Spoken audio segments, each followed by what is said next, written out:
going for a song go fast. Right there. Yeah. What's up? Alright, well, got my I got my box finished, painted. Looks really good. I don't know if you can tell the difference or not, but in person, it looks nice. And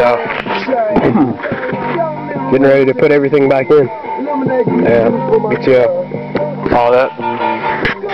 I don't like putting the amp on the back of the box, but I really don't have a choice because my cables right here aren't that long. My original idea was just to run